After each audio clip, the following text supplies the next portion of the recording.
Halo, assalamualaikum warahmatullahi wabarakatuh. Perkenalkan, nama saya Hanif Isni Solihah, NIM 193131113. Saya dari Prodi PIAUD kelas 3D. Di sini saya mau menyelesaikan tugas perkembangan bahasa. Di sini saya mau mencoba mendongeng untuk menyelesaikan tugas ini untuk UAS. Oke. Jadi saya akan berdongeng tentang Nabi Musa dan Nabi Khidir. Oke. Jadi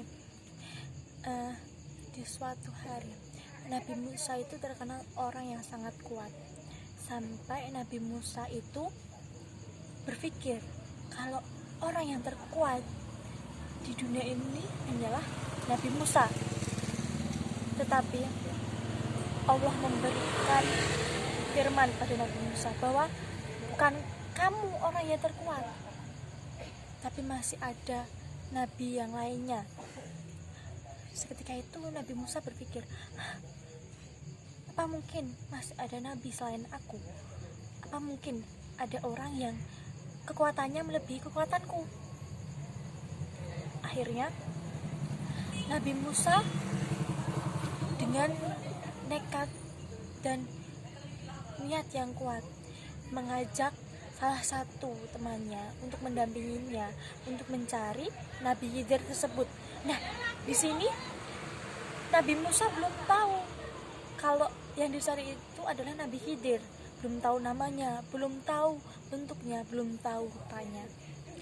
Nah, di sini yang Allah firmankan hanya jika kamu ketemu orang itu, maka orang itu setiap injakan kakinya akan tumbuh tanaman akan subur, seperti itu.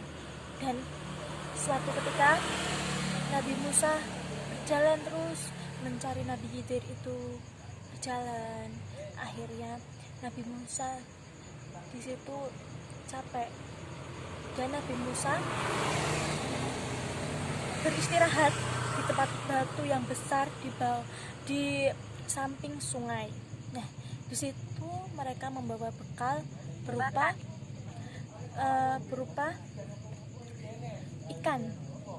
Nah, ketika itu Nabi Musa hanya memakan sedikit dan temannya pun juga memakan sedikit.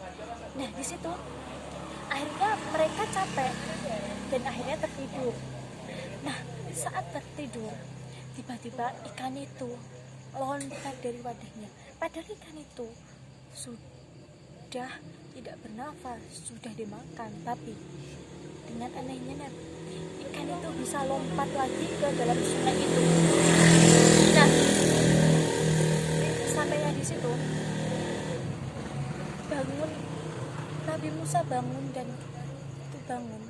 Akhirnya, kenapa ikannya kok hilang? Kenapa ikannya bisa hilang? Kenapa ikannya bisa lompat lagi? Nah, di situ barulah Nabi Musa tersadar, apa mungkin di sini sekitar sini ada Nabi Khidir, orang yang selama ini dicarinya. Akhirnya Nabi Musa mencari lagi. Akhirnya Nabi Musa bertemu dengan Nabi Khidir itu. Nah,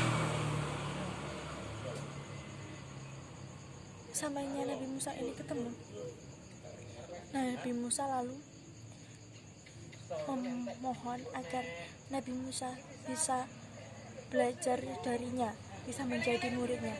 Dan Nabi Khidir merasa dirinya bukan apa-apa, ini hanya mukjizat yang diberikan oleh Allah. Nah, akhirnya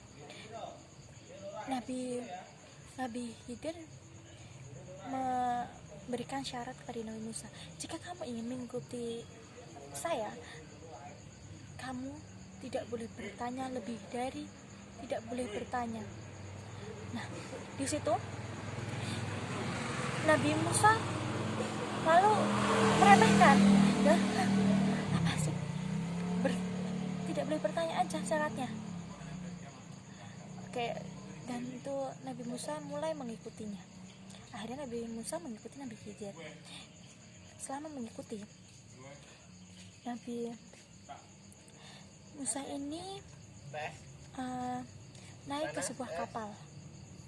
Nah, di situ Nabi Khidir membocorkan kapal tersebut. Akhirnya Nabi Musa bingung, kenapa kok dibocorkan? Kenapa seperti ini? Akhirnya Nabi Musa bertanya, kenapa kamu membiarkan kapal ini bocor? Padahal kapal ini adalah salah satu mata pencarian orang tersebut. Nabi Khidir hanya diam. Akhirnya mereka berjalan lagi, menyeberangi, berjalan lagi, dan ada anak kecil yang menubruk Nabi Khidir itu. Lalu seketika Nabi Khidir itu langsung membunuh anak tersebut. Lantas si Nabi Musa, kaget Nabi Musa, loh, kenapa anak itu dibunuh? Anak itu tidak salah apa-apa, bahkan itu anak kecil. Seperti itu. Lalu Nabi Khidir hanya diam, karena di situ Nabi Musa tidak boleh bertanya. Lalu coba ini,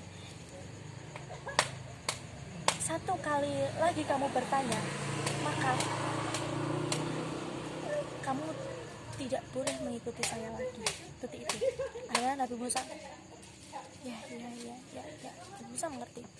Dan yang terakhir, ada satu gubuk di situ. Nah, gubuk di situ dihancurkan oleh Nabi Khidir. Akhirnya Nabi Musa terkejut lagi. Nah, terkejut itu, lalu Nabi Musa tidak tahan untuk bertanya. Akhirnya Nabi Musa bertanya, kenapa lagi ini? Itu rumah anak yatim piatu. Kenapa kamu robohkan? Bagaimana tempat tinggalnya? Begitu. Akhirnya di situ Nabi Khidir memberikan penjelasan kepada Nabi Musa. Yang pertama, kenapa kapal itu tadi dibocorkan?